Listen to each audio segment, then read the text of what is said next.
Hello everyone, स्वागत है आपका इंडिया के best educational platform doubt net पर। मैं हूं योगेश चंद्र शुक्ला और एक बार फिर से स्टार्ट करने जा रहे हैं क्लास 12th का शाम के 6 बजे वाला सेशन। शाम के 6 बजे बायोलॉजी लाइव में आप सभी बच्चों का एक बार बहुत बहुत स्वागत है। फटाफट अपने सभी दोस्तों को शेयर कर दीजिए, सब्सक्राइब कर लीजिए हमारे चैनल को एंड अपने अपने भाई बंधुओं को भी बोलो कि वीडियो को लाइक करो, शेयर करो एंड सब्सक्राइब करो, ताकि ज्यादा से ज्यादा लोगों तक ये सेशन पहुंच पाए और आप लोगों की बोर्ड की, नीट की जो तैयारियां हैं वो बेहतर तरीके से हो पाए। तो सभी बच्चों को आज के शाम की एक बार फिर से घनी घनी शुभकामनाएं। चलिए भाई जनाब, स्टार्ट करते हैं आज का सेशन। मुझे सबसे पहला सवाल चाहिए, सबसे पहले 2-3 क्वेश्चन पूछता हूं। क्वेश्चन नंबर 1, मुझे प्यूरिन का उदाहरण बताओ। प्यूरिन का एग्जाम्पल, पहला इंपॉर्टेंट पॉइंट आपके सामने है, प्यूरिन के एग्जाम्पल बताओ। दूसरा क्वेश्चन है बेटा हमारे सामने, प्यूरिन के बाद दूसरा एग्जाम्पल है पायरिमिडीन के एग्जाम्पल बताओ। दूसरा एग्जाम्पल है पायरिमिडीन के एग्जाम्पल। जल्दी जल्दी जल्दी जल्दी फटाफट बताते चलो। एंड तीसरा क्वेश्चन आपके सामने है कि न्यूक्लियोटाइड किससे किससे मिलकर बना होता है। न्यूक्लियोटाइड बताओ, न्यूक्लियोटाइड किससे मिलकर बना होता है। न्यूक्लियोटाइड किससे बना होता है, बताइए फटाफट, किससे बना होता है, कौन कौन होता है न्यूक्लियोटाइड में। एंड क्वेश्चन नंबर 4 बच्चे, शर्करा कौन सी होती है। शर्करा कौन सी होती है, शर्करा कौन सी है, कितने कार्बन वाली है, ये बता दीजिए। और क्वेश्चन नंबर 5 आपके सामने है, शर्करा एवं नाइट्रोजनस बेस के मध्य कौन सा बंध बनता है। मध्य बंध बता दीजिए, कौन सा बंध बनता है। ये 5 क्वेश्चन है। अगर ये 5 क्वेश्चन आप लोगों ने क्लियरली बता दिए तो मजा आ जाएगा मेरे बच्चे। जल्दी बताइए। प्यूरिन का एग्जाम्पल आपको बताना है, तो प्यूरिन का एग्जाम्पल होता है बच्चा एडेनिन। क्या नाम होता है? एडेनिन होता है और दूसरे का नाम है पायरिमिडीन। तो अगर आपको ये बात पता है तो बहुत सुंदर बात, नहीं पता है तो प्रीवियस क्लास देखिए हमारी और वहां पर जाकर आपको पता चल जाएगा। एक बात और मैंने बताई थी कि प्यूरिन में नाइट्रोजन का पोजीशन कौन कौन से नंबर पे होता है, वो भी आपको बताना होगा कि प्यूरिन में नाइट्रोजन का पोजीशन कहां होता है। जनाब शेयर करिए और लाइक करिए वीडियो को फटाफट, जल्दी जल्दी करिए। और बताइए मुझे कि प्यूरिन का जो एडेनिन एंड पायरिमिडीन के अलावा जो दूसरा नाइट्रोजन का पोजीशन है वो होता है बेटा 1379। 1379 पोजीशन पे यहां पर नाइट्रोजन प्रेजेंट होते हैं। ये एक बहुत बड़ा कॉन्सेप्ट है, बहुत सारे सवाल इन सब चीजों पे आते हैं, बहुत ध्यान समझना। पायरिमिडीन के एग्जाम्पल आपको पता होने चाहिए। यहां पर आता है बेटा, यहां पर साइटोसिन है, ठीक है, साइटोसिन है। दूसरे का नाम आता है, अरे अच्छा सॉरी, एडेनिन और पायरिमिडीन, एडेनिन वो एक minute, adenine and guanine, adenine and guanine, 1 minute क्या लिखा मैंने, गुआनिन, ठीक है, एडेनिन एंड गुआनिन। साइटोसिन, उसके बाद हमारे पास आ गया थायमिन, थायमिन के अलावा हमारे पास आ गया यूरेसिल। ये तीनों एग्जांपल जो है हमारे पास पायरिमिडीन के हैं। न्यूक्लियोटाइड किससे किससे मिलकर बना होता है बेटा, इनके पास होता है sugar plus nitrogenous base plus इनके पास होता है फॉस्फेट, SNP। क्या होता है इनके पास में? SNP होता है, SNP। और शर्करा कौन सी होती है? शर्करा होती है बच्चा पेंटोज। और पेंटोज में आप 2 शब्द लिखोगे, या तो राइबोज होगा और या तो होगा डीऑक्सीराइबोज। या तो राइबोज है या तो है डीऑक्सीराइबोज। ये 2 पॉइंट आपके सामने है, इनको याद रखना। मुझे बताओ पायरिमिडीन में पोजीशन कहां पर होगा? पायरिमिडीन में पोजीशन होगा 1 और 3 नाइट्रोजन। 1 और 3 नंबर पे नाइट्रोजन होता है, ये बात हो गई। 1 और 3 नंबर पे नाइट्रोजन होगा। टेस्ट का रिजल्ट कब बेटा? टेस्ट का रिजल्ट कल आएगा। कल मैं टेस्ट का रिजल्ट देने जा रहा हूं और कौन होंगे वो टॉप 5 बच्चे, कल इसका अनाउंसमेंट होने वाला है। तो मेगा क्लास है, बड़ी क्लास है, मजा आएगा पढ़ाकर, आप उसकी चिंता बिल्कुल ना करो, मजा आएगा। शर्करा और नाइट्रोजनस के बीच में कौन सा बॉन्ड होता है? N glycosidic bond. कौन सा बॉन्ड होता है? N glycosidic bond. याद हो गई सारी बातें? से यस नो।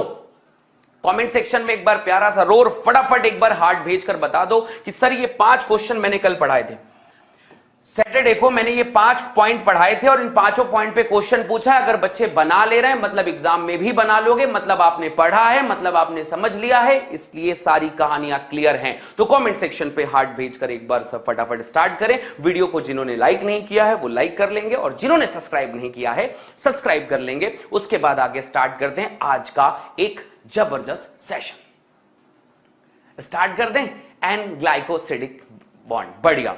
अब एक बार फिर से स्टार्ट करते हैं, फिर से स्टार्ट करते हैं और चीजों को और डिटेल में समझने की कोशिश करते हैं कि हुआ क्या था और कौन कैसे कैसे बना था, क्या क्या चीजें उनके बीच में हुई थी और डीएनए कैसे बना था।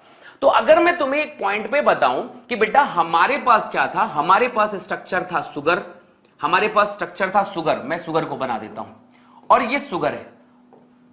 सुगर के पहले पोजीशन पे यहां पर मैंने नाइट्रोजनस बेस एनबी जोड़ दिया है। इनके 5वें नंबर के पोजीशन पे यहां पर मैंने फॉस्फेट जोड़ रखा है और यहां पर दोनों जुड़े हुए हैं H और OH, यहां पर जुड़ा हुआ है H और OH, ये दो चीजें हमारे पास में हैं। बढ़िया, स्टार्ट करते हैं अगला पॉइंट। तो ये NB जो बना हुआ है बच्चे, ये तीनों लोग मिलकर क्या बनाते हैं, ये बनाता है सुगर प्लस हो गया नाइट्रोजनस बेस प्लस हो गया फॉस्फेट, मतलब हो गया न्यूक्लियोटाइड, मतलब हो गया न्यूक्लियोटाइड। ये बना दिया हमने न्यूक्लियोटाइड। न्यूक्लियोटाइड के बीच के बॉन्ड कौन बताएगा, बॉन्ड बताएंगे आप। यहां पर बॉन्ड बनता है एन ग्लाइकोसिडिक बॉन्ड। कौन सा बॉन्ड है, एन ग्लाइकोसिडिक बॉन्ड। और यहां पर जो दूसरा बॉन्ड बन रहा है उस बॉन्ड का नाम होता है फॉस्फोएस्टर बॉन्ड। कौन सा बॉन्ड है, फॉस्फोएस्टर बॉन्ड। तो ये है फॉस्फोएस्टर बॉन्ड, ये है एन ग्लाइकोसिडिक बॉन्ड। दो बॉन्ड है हमारे सामने और दोनों बॉन्ड का नाम आपको याद रखना है। बढ़िया, चलिए आगे बढ़ते हैं। अब थोड़ी सी कहानी न्यूक्लियोसाइड की करती है और उनके नाम बताते हैं आपको। न्यूक्लियोसाइड किस में पाए जाने वाले, आरएनए में पाए जाने वाले, आरएनए में पाए जाने वाले। ये अपनी कॉपी में लिख लीजिए, ये एक्स्ट्रा नॉलेज है जो आपके दिमाग के लिए है ताकि आप याद रख सकें। बढ़िया, एक बात बताओ मेरे बच्चे, जल्दी जल्दी बताना कि अगर आरएनए मैंने लिया है तो शर्करा कौन सी होगी, बताओ बताओ बताओ। अगर मैंने आरएनए लिया है तो शर्करा कौन सी होगी, सभी बच्चे जानते हैं, राइबोज। कौन सी शर्करा है, राइबोज वो शर्करा है जो हमने ली है। ठीक है, राइबोज के साथ मान लेते हैं मैंने यहां पर एडेनिन जोड़ दिया, तो इसका नाम क्या पड़ेगा। दूसरी बात, अगर मैंने राइबोज के साथ अगर मान लेते हैं गुआनिन जोड़ दिया तो इसका नाम क्या पड़ेगा। अगर तीसरी बात, इसके नाम बहुत पूछे जाते हैं, तो मान लो मैंने राइबोज के साथ में जोड़ दिया साइटोसिन, तो क्या नाम पड़ेगा। इसके अलावा चौथे नंबर का पार्ट आता है कि यहां पर आ गया राइबोज और उसके साथ में जोड़ दिया यूरैसिल, तो उसका नाम क्या पड़ेगा। फटाफट बताओ, इसका एक ट्रिक बताता हूं मैं, कैसे पहचानेंगे कि ये जो न्यूक्लियोसाइड है वो आरएनए का है कि डीएनए का है, वो आरएनए का है कि डीएनए का है, न्यूक्लियोटाइड है कि न्यूक्लियोसाइड है। बहुत गौर से समझना। तो राइबोज प्लस एडेनिन होता है बेटा एडिनोसिन। क्या लगा दिया मैंने आखिरी में, सीन, एडिनोसिन। क्या लगाया आखिरी में मैंने, एडिनोसिन लगा दिया है। गुआनिन लगा हुआ है तो वहां लगा देना गुआनोसिन। क्या लग गया, गुआनोसिन लगा दिया मैंने यहां पर, गुआनोसिन। साइटोसिन के साथ क्या करना है, साइटोसिन के साथ अब यहां पर हो जाएगा नाम साइटिडीन। तो वहां पर लगा है सिन सिन सिन सिन सिन, यहां पर लगेगा डिन डिन डिन डिन डिन, और यहां पर नाम पड़ेगा यूरिडिन, यहां पर नाम पड़ेगा यूरिडिन। ठीक है, यहां पर हम इसका नाम रख देंगे यूरिडिन। तो ये एक नाम दूसरा पड़ गया कि वो साइटोसिन और वो सारी चीजें तो थी, बढ़िया थी। अब लेकिन उसके नीचे हम नाम रखेंगे साइटिडिन और दूसरे का नाम आता है यूरिडिन। तो क्या कहती है पब्लिक, फटाफट बोलो, यहां तक बातें क्लियर हुई, हां या ना।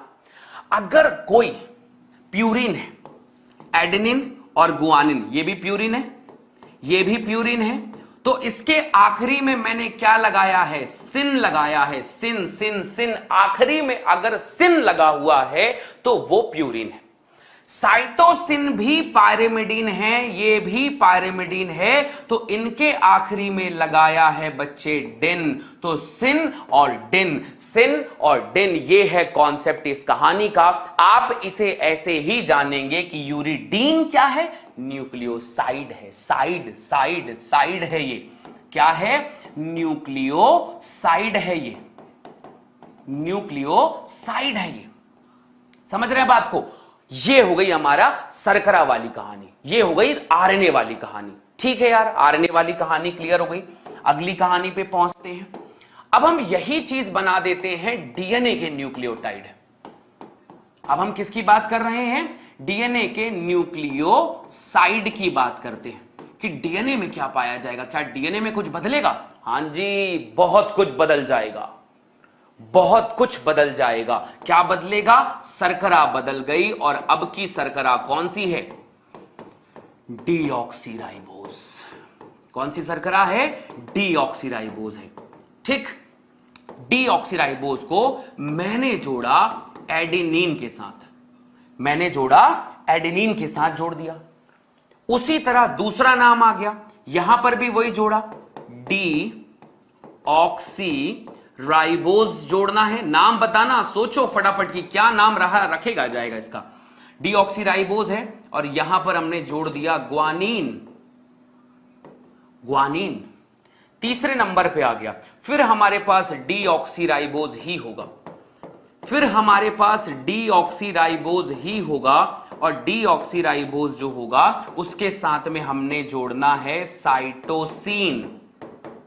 यहां तक तो मामला सही था मेरे बच्चे। चौथे नंबर का एक बार फिर से आ गया डीऑक्सीराइबोज।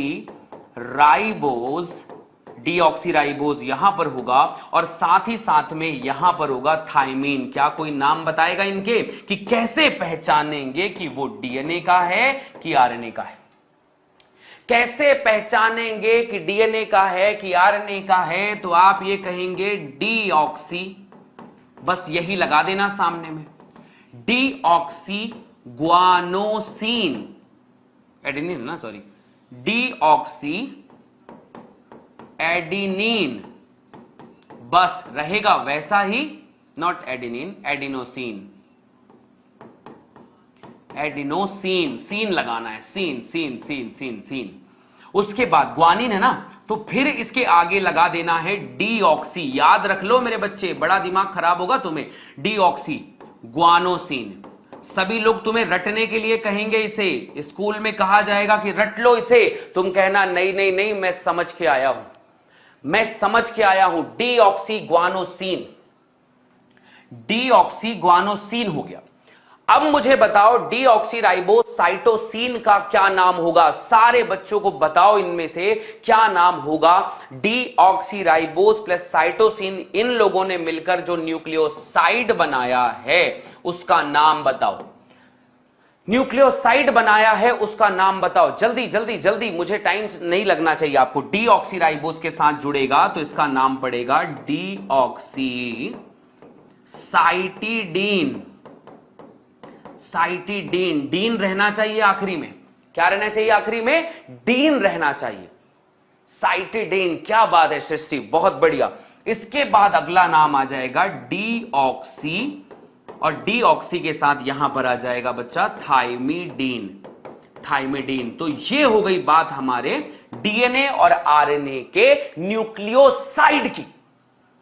ये बात हो गई हमारे डीएनए और आरएनए के न्यूक्लियोसाइड की। अगर बात समझ में आई है तो लाइक कर दीजिए, शेयर कर दीजिए, सब्सक्राइब कर लेना, और एक बार कमेंट सेक्शन पे बताना yes sir we got it, हम ये बात समझ गए हैं कि हमने क्या बात करनी है, न्यूक्लियोसाइड को कैसे पहचानना है। अगर डीएनए का है तो सामने डीऑक्सी सिंडिन लगा हुआ होगा तो वो डीएनए का न्यूक्लियोटाइड है, और अगर आरएनए में ऐसा रहेगा तो आरएनए के आगे में सीन और डीन लगा हुआ रहेगा। तो इससे हम आरएनए का पता लगा लेंगे, और यह बात एकदम क्लियर है। अगले पॉइंट पे पहुंचते हैं। ठीक है जनाब, अब ये तो दो ही लोग मिले थे।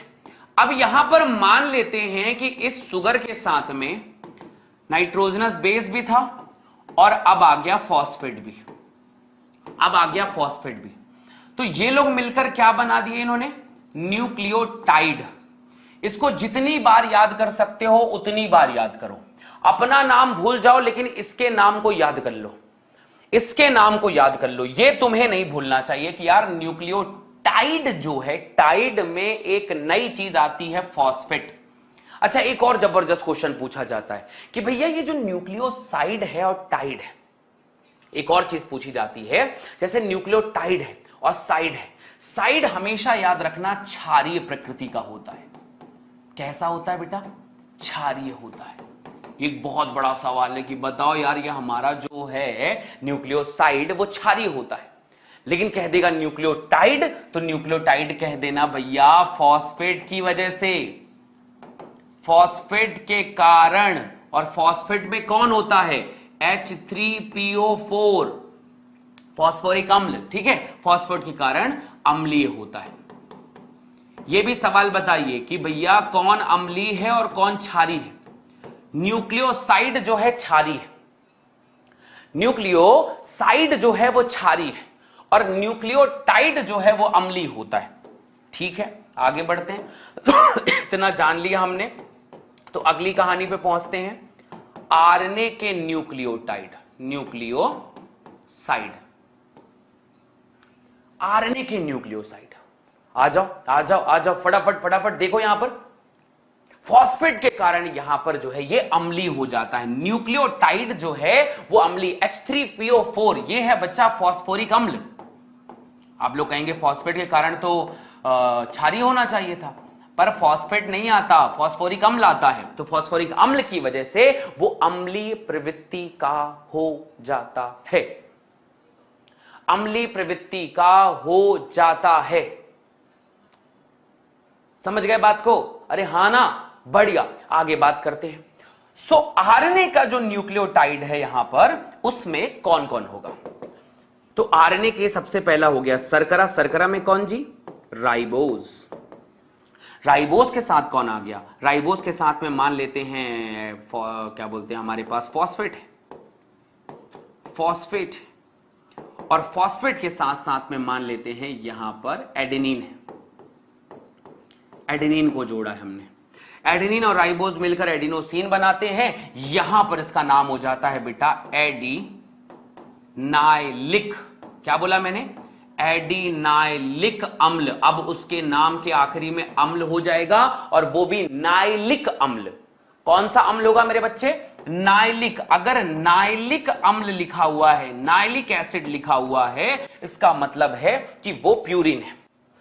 दूसरा चीज, फिर से आएगा राइबोज, फिर से होगा फॉस्फेट, फिर से होगा फॉस्फेट, और यहां पर अब की बार लेकिन होगा ग्वानीन।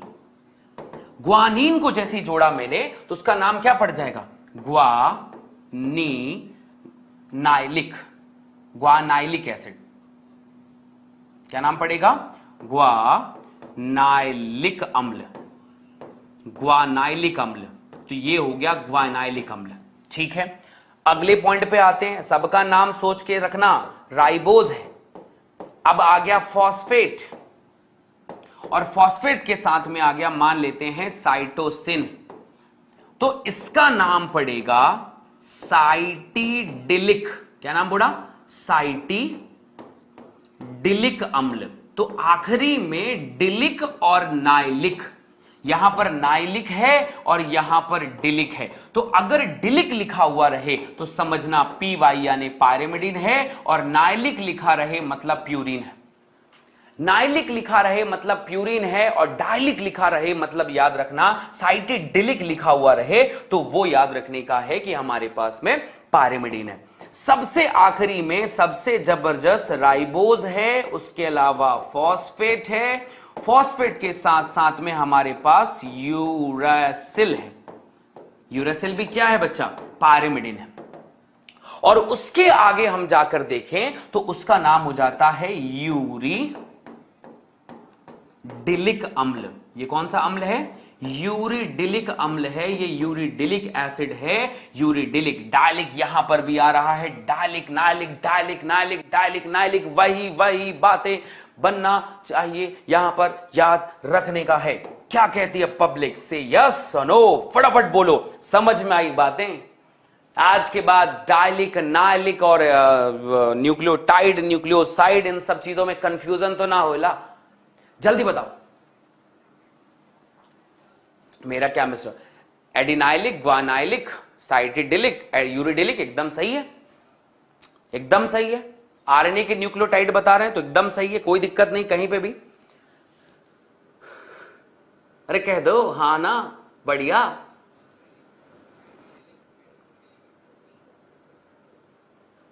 जल्दी बोलो, क्लियर है यहां तक सभी बातें? क्लियर हुआ ना? अरे कमेंट सेक्शन में जल्दी जल्दी जल्दी जल्दी जल्दी जल्दी जल्दी कमेंट करोगे यार। हाँ सर समझ गए, बढ़िया, बहुत बढ़िया, सही है सही है सही है। चलो अब हम आते हैं यहां पर डीएनए का। अब हम यहां पर पढ़ेंगे डीएनए के न्यूक्लियोटाइड। डीएनए में कौन कौन सा न्यूक्लियोटाइड पाया जाता है? डीएनए में कौन कौन सा न्यूक्लियोटाइड पाया जाता है? तो आपसे कहा जाएगा डीएनए के न्यूक्लियोटाइड। आ जाइए। तो डीएनए के न्यूक्लियोटाइड में सबसे पहले एक शर्करा होगी जिसका नाम होता है डीऑक्सीराइबोज। बहुत बढ़िया। साथ में फॉस्फेट है और बस यहां पर जोड़ दिया हमने एडिनिन। बाकी भी सारे वैसे ही हैं, डीऑक्सी प्लस फॉस्फेट, पर यहां पर जोड़ दिया हमने गुआनिन जोड़ा है। तीसरे नंबर पे डीऑक्सीराइबोज, फॉस्फेट वही है पर यहां पर जोड़ा है साइटोसिन। और चौथे नंबर पे आता है वही जोड़ा है पर यहां पर आ जाता है थायमिन। चलो फटाफट नाम बताना है, सबके आगे डीऑक्सी लगाना है, सबके आगे डीऑक्सी लगाना है। तो यहां पर नाम पड़ेगा डीऑक्सी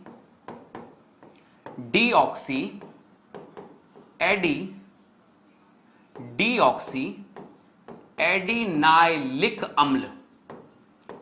डीऑक्सी एडिनाइलिक अम्ल, खत्म, बढ़िया, सबको क्लियर है। ग्वानिन का नाम क्या होगा? इसका भी नाम वैसे ही कुछ होगा, डीऑक्सी ग्वानाइलिक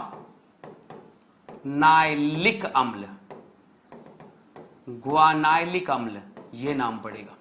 आगे बढ़ते हैं। साइटोसिन का नाम क्या पड़ेगा?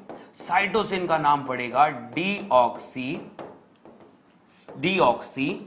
साइटिडिलिक अम्ल, साइटिडिलिक एसिड, ये इसका नाम पड़ गया साइटिडिलिक एसिड। और सबसे आखिरी में नाम पड़ता है थायमिडिलिक एसिड, तो इसका नाम हो जाएगा डीऑक्सी थायमिडिलिक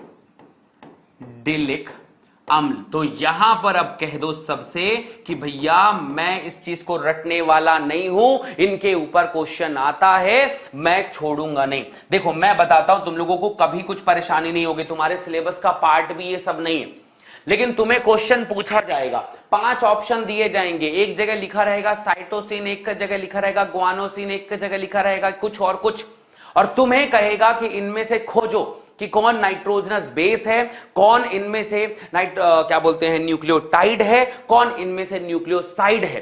तो अब मेरे बच्चे फटाफट कमेंट सेक्शन पे बता दो कि yes sir we got it, हमने इस बात को समझ लिया कि आज के बाद नाइट्रोजनस बेस, न्यूक्लियोसाइड और न्यूक्लियोटाइड में कभी कंफ्यूजन नहीं आने वाला है। मैं एक बात बता रहा हूं कि अगर तुम्हें कहीं पर भी नाइट्रोजनस बेस मिलेगा, उसके अलावा अगर सिन और डिन लगा हुआ है, ठीक है, सिन और डिन लगा हुआ, सिन लगा हुआ रहेगा प्यूरिन में, डिन लगा रहेगा पायरिमिडिन में, तो वो न्यूक्लियोसाइड है। और अगर यहां पर क्या बोलते हैं न्यूक्लियोटाइड की बात करूं तो एक वर्ड आएगा नाइलिक एसिड और आखिरी में लिखा रहेगा डायलिक एसिड। बाकी सब आगे का तो क्लियर है कि डीऑक्सी लिखा रहेगा तो डीएनए है, नहीं लिखा रहेगा तो आरएनए है। इनका नाम याद रखना बस। नाइट्रोजनस बेस कौन कौन है? प्यूरिन, एडेनिन,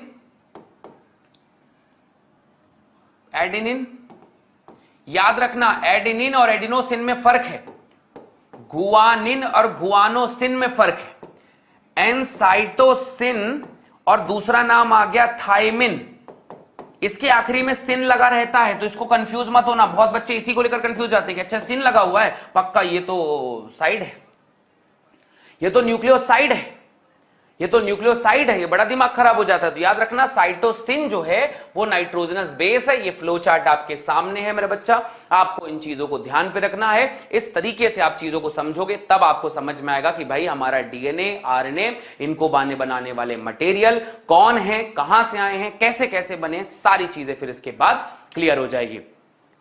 हाँ या ना कह दो, जल्दी बोलो, यहां तक क्लियर हुआ कि नहीं हुआ? क्लियर है सारी बातें? यहां तक क्लियर है?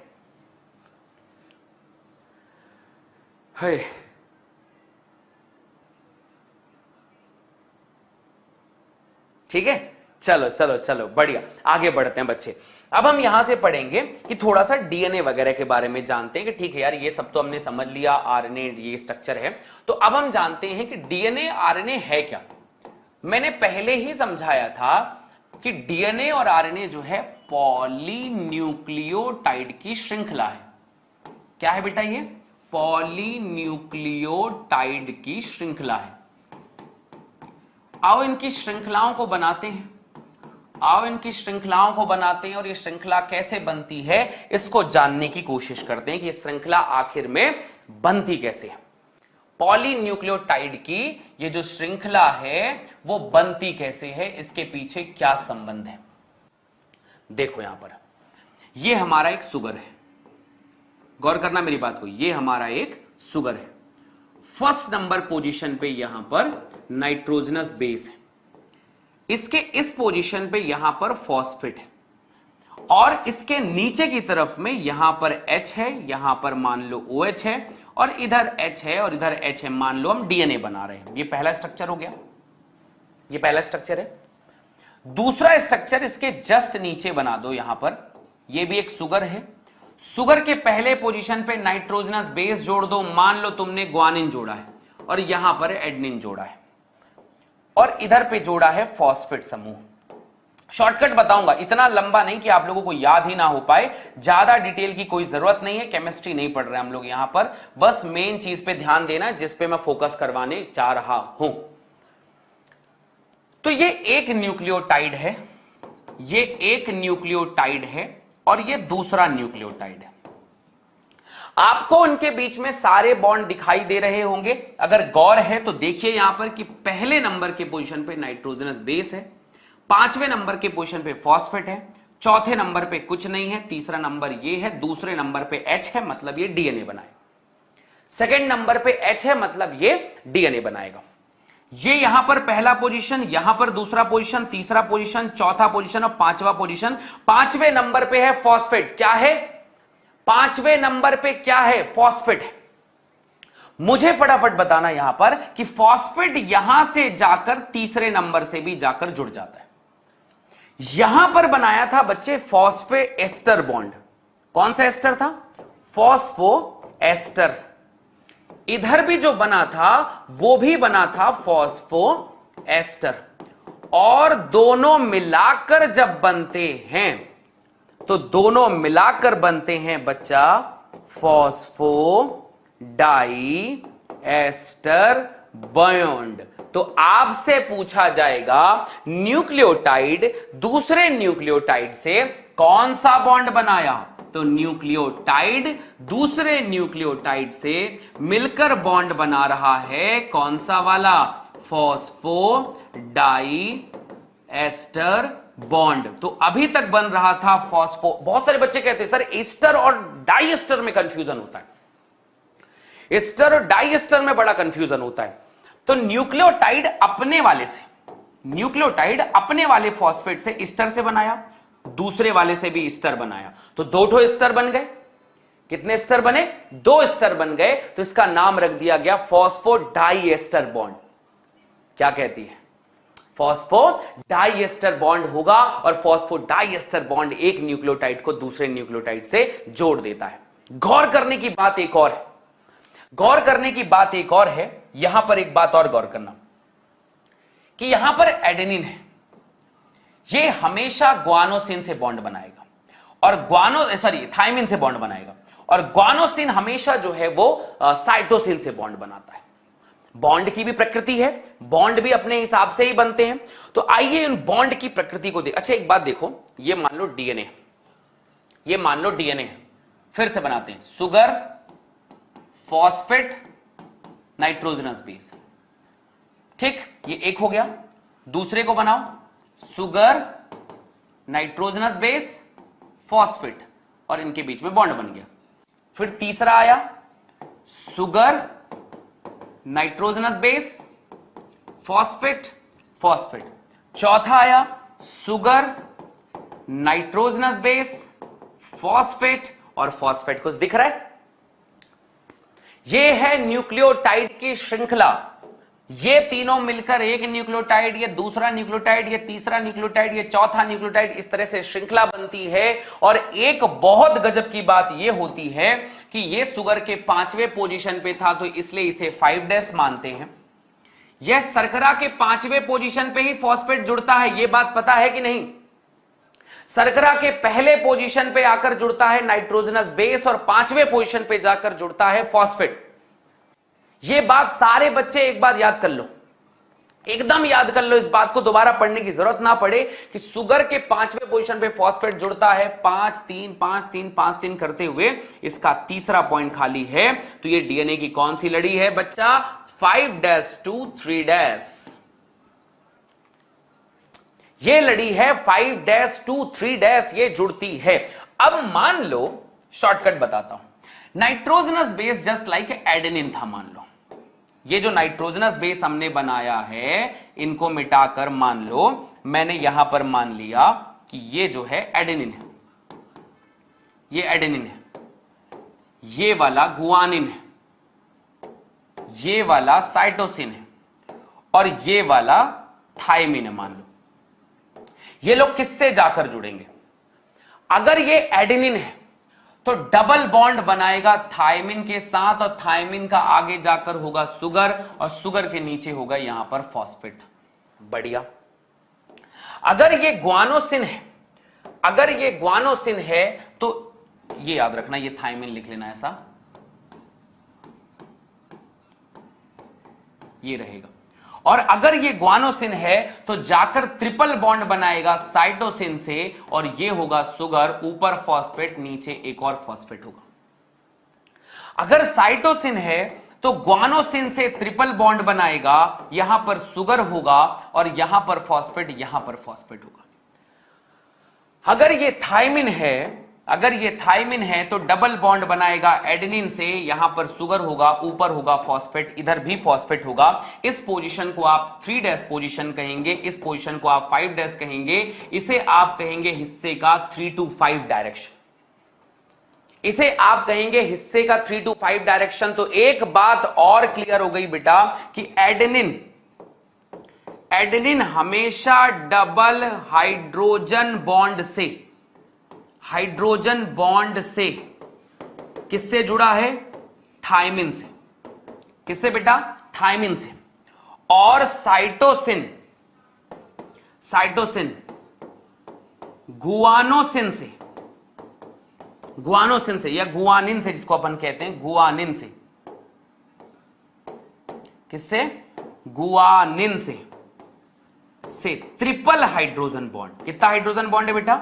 Triple hydrogen bond. तो एडेनिन थायमिन से double hydrogen bond, cytosine guanosine से ट्रिपल हाइड्रोजन बॉन्ड से जुड़ी रहती हैं। ये इसकी सबसे जबरदस्त बात है। इतनी बातें आप लोगों को याद रहनी चाहिए। अगर आसान भाषा में आपके समझ में है तो इसके आगे की कहानियां भी आपको समझ में आएंगी, जिसमें मैं आपको डीएनए का, वाटसन क्रिक का मॉडल और बहुत सारे और भी नए नए तरीके के मॉडल आपको बताऊंगा। इतनी बातें आपको क्लियर रहनी चाहिए। Got my point? दिमाग में बैठ गई बातें? अगर हां तो जल्दी से कह दो हां जी हां, और वीडियो को लाइक कर दो, शेयर कर दो अपने दोस्तों के साथ, सब्सक्राइब कर लो हमारे चैनल को, और भाई साहब स्टार्ट करो फटाफट। जल्दी जल्दी जल्दी करना है, लेट नहीं करना है। जितनी जल्दी चीजें हो जाएं उतना ही बेहतर है। उम्मीद है आप लोगों को बहुत बढ़िया समझ में आएगा।